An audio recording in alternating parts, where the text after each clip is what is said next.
This is one of Joanne's submissions for interesting light, interesting background. And I really like a lot of the things that are going on in this image. But the left-hand side, there's a lot of emptiness there.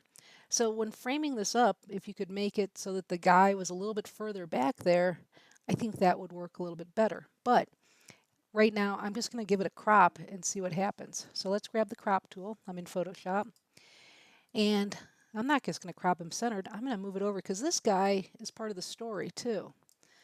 And I'm all the way at the end, so that's working. So I've got the bike in, I've got the guy in, I've got the trees. I'm going to hit return on my keyboard to set this crop in. It's a lot tighter. You can create a lot more movement. Now our eye is moving around this image.